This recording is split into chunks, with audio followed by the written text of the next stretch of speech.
Бүгін 27 қаңтар күні Әлихан Бөкейхан университеті ғимаратында Абай облысы әкімі жанындағы әйелдер істері және отбасылық демографиялық саясат жөніндегі комиссияның алғашқы отырысы өтті.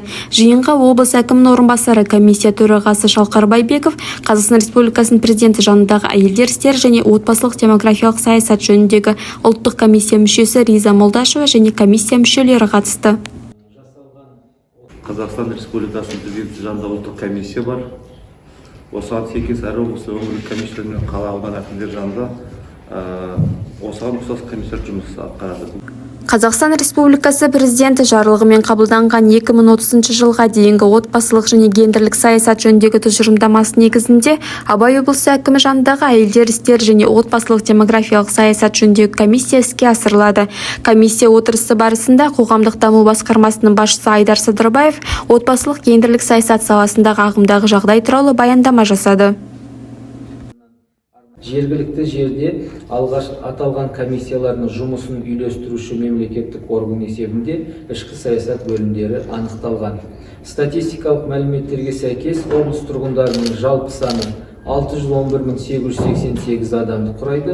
Оның ішінде әйелдер саны 305.071 адам немесе 49,8%. Мемлекеттік басқару саласында 3.511 адам қызмет жасайды. Ондағы әйелдердің үлесі 54% немесе 1.627 адам. Басшылық қызметтегі әйелдердің үлесі 10% құрайды. Қазіргі таңда басым көпшілігі білім, денсаулық сақтау, әлеуметтік қорғау саласындағы қызмет етеді. 7.882 әйел биылғы жылы мемлекеттік қолдау шараларымен қамтылып, кәсіпкерлік қызметпен айналысуда.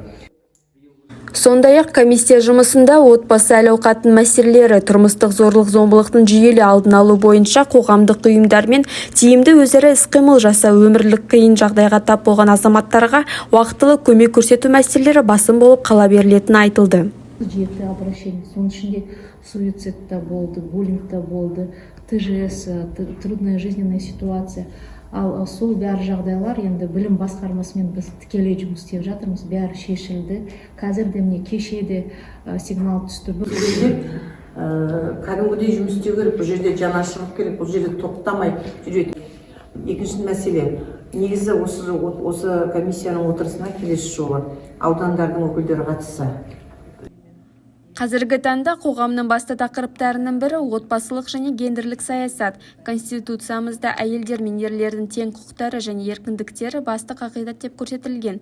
Қазақстан Республикасы президенті жанындағы әйелдер істері және отбасылық демографиялық саясат жөніндегі ұлттық комиссияның құрылуы еліміздегі гендерлік қозғалысының маңызды бір қадамы болып саналады.